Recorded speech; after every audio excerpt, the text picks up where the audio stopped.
1855 June 30ರಂದು whole ಕ್ರಾಂತಿಯು ನಡೆಯಿತು.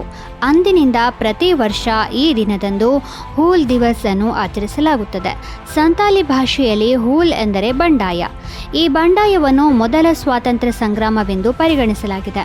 ಈ ಬಂಡಾಯವು British East India company ಭೂಮಾಲೀಕರು ಮತ್ತು ಊಳಿಗಮಾನ್ಯ ನೀತಿಗಳ ವಿರುದ್ಧವಾಗಿತ್ತು.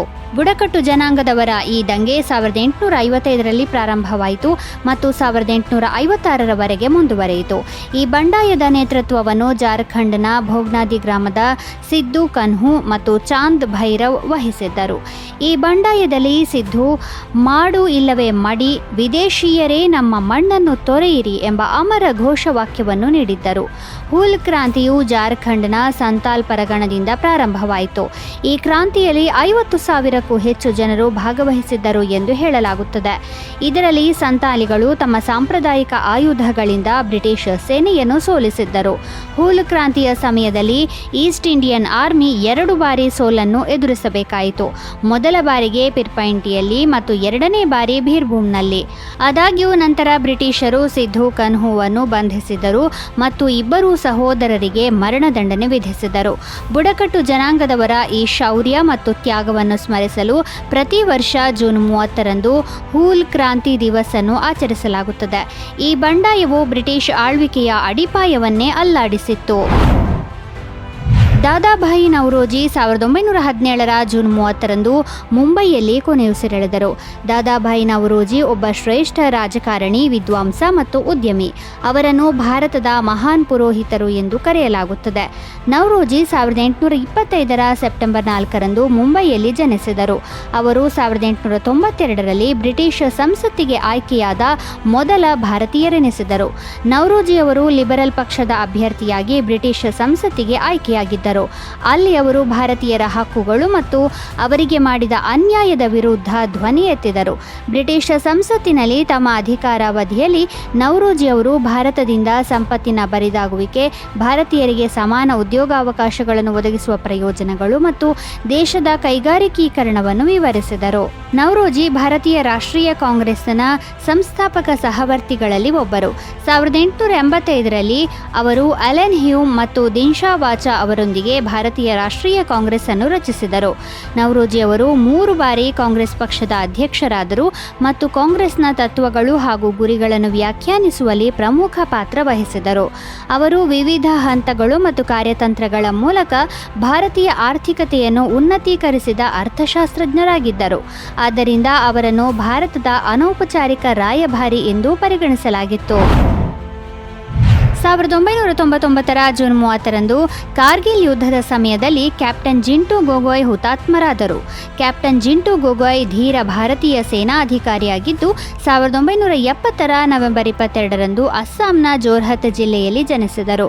ಅವರು 17ನೇ ಗರ್ವಾಲ್ ರೈಫಲ್ಸ್ನಲ್ಲಿದ್ದರು. ಅವರ ಅದಮ್ಯ ಧೈರ್ಯ ಮತ್ತು ಶೌರ್ಯಕ್ಕಾಗಿ ಅವರಿಗೆ ಮರಣೋತ್ತರವಾಗಿ ವೀರಚಕ್ರ ನೀಡಿ ಗೌರವಿಸಲಾಯಿತು. ಕಾರ್ಗಿಲ್ ಯುದ್ಧದ ಸಮಯದಲ್ಲಿ ಕ್ಯಾಪ್ಟನ್ ಗೊಗೊಯ್ ಅವರು ತಮ್ಮ ಪ್ರಾಣದ ಬಗ್ಗೆ ಕಾಳಜಿ ವಹಿಸದೆ ಪ್ರಮುಖ ಪೋಸ್ಟ್ ಅನ್ನು ವಶಪಡಿಸಿಕೊಳ್ಳಲು ಶತ್ರುಗಳ ಭಾರೀ ಗುಂಡಿನ ದಾಳಿಯ ನಡುವೆ ಹೋರಾಟ ಮಾಡಿದರು. ಜೂನ್ 29ರ ರಾತ್ರಿ ಶ್ರೀನಗರ ಮತ್ತು ಲೇಹನ್ನು ಸಂಪರ್ಕಿಸುವ ರಾಷ್ಟ್ರೀಯ ಹೆದ್ದಾರಿಯಲ್ಲಿರುವ ಜುಬಾರ್ ಹೈಟ್ಸ್ನಲ್ಲಿರುವ ಕಾಲಾಪತ್ತರ್ನಿಂದ ಶತ್ರುಗಳನ್ನು ತೆರವುಗೊಳಿಸುವ ಜವಾಬ್ದಾರಿಯನ್ನು ಕ್ಯಾಪ್ಟನ್ ಗೊಗೊಯ್ ಮತ್ತು ಅವರ ಸಿಬ್ಬಂದಿಗೆ ವಹಿಸಲಾಗಿತ್ತು. ಈ ಪ್ರದೇಶವು ಬಟಾಲಿಕ್ ಪ್ರದೇಶದಲ್ಲಿ ನಿಯಂತ್ರಣ ರೇಖೆಯ ಬಳಿ ಇತ್ತು. ಕ್ಯಾಪ್ಟನ್ ಗೊಗೊಯ್ ಅವರು ತಮ್ಮ ಸೈನಿಕರೊಂದಿಗೆ ಪರ್ವತದ ತುದಿಯನ್ನು ತಲುಪಿದ್ದರು. ಆಗ ಶತ್ರು ಸೈನಿಕರು ಕ್ಯಾಪ್ಟನ್ ಸೈನ್ಯವನ್ನು ನೋಡಿದರು. ಎರಡೂ ಕಡೆಯಿಂದ ಭಾರೀ ಗುಂಡಿನ ಚಕಮಕಿ ನಡೆದಿದ್ದು, ಇದರಲ್ಲಿ ಭಾರತೀಯ ಸೇನೆಯು ಶತ್ರು ಸೇನೆಯ 2 ಯೋಧರನ್ನು ಕೊಂದಿತ್ತು. ಆದರೆ ಅಷ್ಟರಲ್ಲಿ ಕ್ಯಾಪ್ಟನ್ ಜಿಂಟು ಗೊಗೊಯ್ ಕೂಡ ಗಂಭೀರವಾಗಿ ಗಾಯಗೊಂಡರು. ಗಂಭೀರ ಗಾಯಗಳಿಂದಾಗಿ ಅವರು ಯುದ್ಧ ಭೂಮಿಯಲ್ಲಿ ಹುತಾತ್ಮರಾದರು. ವಿಶ್ವದ ಮೊದಲ ತುರ್ತು ಸಂಖ್ಯೆ 999 ಅನ್ನು 1937ರ ಜೂನ್ 30ರಂದು ಲಂಡನ್ನಲ್ಲಿ ನೀಡಲಾಯಿತು.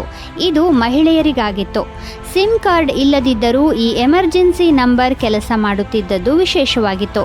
1935ರ ಜುಲೈ 7ರಂದು ಲಂಡನ್ನಲ್ಲಿನ ಒಂದು ಮನೆಗೆ ಬೆಂಕಿ ಬಿದ್ದಿತ್ತು. ಅಪಘಾತದಲ್ಲಿ 5 ಮಹಿಳೆಯರು ಸಾವನ್ನಪ್ಪಿದ್ದರು. ನೆರೆಹೊರೆಯಲ್ಲಿ ವಾಸಿಸುವ ವ್ಯಕ್ತಿಯೊಬ್ಬರು ಬೆಂಕಿ ಕಾಣಿಸಿಕೊಂಡ ತಕ್ಷಣ ಅಗ್ನಿಶಾಮಕ ದಳಕ್ಕೆ ಕರೆ ಮಾಡಲು ಪ್ರಯತ್ನಿಸಿದರು. ಆದರೆ ದೂರವಾಣಿ ಕರೆಗಾಗಿ ದೀರ್ಘ ಸರದಿಯಲ್ಲಿ ಕಾಯಬೇಕಾಯಿತು. ಪರಿಣಾಮ 5 ಮಹಿಳೆಯರು ಸರಿಯಾದ ನೆರವು ಸಿಗದೆ ಸಾವನ್ನಪ್ಪಿದ್ದರು. ಈ ಅಪಘಾತದ ನಂತರವೇ ತುರ್ತು ಸಂಖ್ಯೆಯ ಅಗತ್ಯ ಮುನ್ನೆಲೆಗೆ ಬಂತು. ನಂತರ ಈ ತುರ್ತು ಸಂಖ್ಯೆಯ ಮೂಲಕ ಒಬ್ಬ ಅಪರಾಧಿಯನ್ನು ಕೂಡ ಹಿಡಿಯಲಾಗಿತ್ತು. ಬಳಿಕ ತುರ್ತು ಸಂಖ್ಯೆಯ ಪ್ರವೃತ್ತಿಯು ಪ್ರಪಂಚದಾದ್ಯಂತ ವೇಗವಾಗಿ ಹರಡಿತು. ಭಾರತವು ವಿವಿಧ ತುರ್ತು ಸೇವೆಗಳಿಗೆ ವಿಭಿನ್ನ ಸಂಖ್ಯೆಗಳನ್ನು ಹೊಂದಿದೆ. ತುರ್ತು ಸಂದರ್ಭದಲ್ಲಿ ಪೊಲೀಸ್ ಸಹಾಯಕ್ಕಾಗಿ 100, ಅಗ್ನಿಶಾಮಕ ದಳಕ್ಕೆ 101, ಆಂಬ್ಯುಲೆನ್ಸ್ ಸೇವೆಗಾಗಿ 102 ಮತ್ತು 108 ಅನ್ನು ಡಯಲ್ ಮಾಡಲಾಗುತ್ತದೆ. ವಿಶ್ವ ಸಾಮಾಜಿಕ ಮಾಧ್ಯಮ ದಿನವನ್ನು ಪ್ರತಿ ವರ್ಷ ಜೂನ್ 30ರಂದು ಆಚರಿಸಲಾಗುತ್ತದೆ. ಇದನ್ನು ಮೊದಲು 2010ರಲ್ಲಿ ಜಾಗತಿಕ ಮಾಧ್ಯಮ ಮತ್ತು ತಂತ್ರಜ್ಞಾನ ಕಂಪನಿಯಾದ ಮ್ಯಾಶಾಬೆಲ್ನಿಂದ ಆಚರಿಸಲಾಯಿತು. ಪ್ರಪಂಚದಾದ್ಯಂತ ಜನರು ಸಂವಹನ ನಡೆಸುವ ರೀತಿಯಲ್ಲಿ ಸಾಮಾಜಿಕ ಮಾಧ್ಯಮದ ಪ್ರಭಾವವನ್ನು ಗುರುತಿಸುವ ಗುರಿಯನ್ನು ಇದು ಹೊಂದಿದೆ. ವಿಶ್ವದ ಮೊದಲ ಸಾಮಾಜಿಕ ಮಾಧ್ಯಮ ವೇದಿಕೆಯನ್ನು 1997ರಲ್ಲಿ ಪ್ರಾರಂಭಿಸಲಾಯಿತು. ಅದರ ಹೆಸರು 6 ಡಿಗ್ರಿ. ಈ ವೇದಿಕೆಯನ್ನು ಆಂಡ್ರೂ ವೆನ್ರಿಚ್ ಪ್ರಾರಂಭಿಸಿದರು. 2001ರಲ್ಲಿ ಇದು 10 ಲಕ್ಷಕ್ಕೂ ಹೆಚ್ಚು ಬಳಕೆದಾರರನ್ನು ಹೊಂದಿತ್ತು. ಆದರೆ ನಂತರ ಅದು ನಿಂತು ಹೋಯಿತು. ಇಂದಿನ ಕಾಲದಲ್ಲಿ ಸಾಮಾಜಿಕ ಜಾಲತಾಣಗಳು ಜೀವನದ ಅವಿಭಾಜ್ಯ ಅಂಗವಾಗಿ ಬಿಟ್ಟಿವೆ. ಸಾಮಾಜಿಕ ಮಾಧ್ಯಮವು ವ್ಯಾಪಾರಗಳಿಗೆ ತಮ್ಮ ಬ್ರ್ಯಾಂಡ್ ಗುರುತನ್ನು ನಿರ್ಮಿಸಲು, ಗ್ರಾಹಕರೊಂದಿಗೆ ಸಂಪರ್ಕ ಸಾಧಿಸಲು ಮತ್ತು ಮಾರ್ಕೆಟಿಂಗ್ ಪ್ರಚಾರಗಳನ್ನು ನಡೆಸಲು ಹೊಸ ಮಾರ್ಗಗಳನ್ನು ಒದಗಿಸಿದೆ. ಇದಲ್ಲದೆ ಸಾಮಾಜಿಕ ಮಾಧ್ಯಮವು ಸಾಮಾಜಿಕ ಸಮಸ್ಯೆಗಳ ಬಗ್ಗೆ ಜಾಗೃತಿ ಮೂಡಿಸಲು, ಬೆಂಬಲವನ್ನು ಪಡೆಯಲು ಮತ್ತು ಸಾಮಾಜಿಕ ಬದಲಾವಣೆಯನ್ನು ತರಲು ಪ್ರಮುಖ ಸಾಧನವಾಗಿದೆ.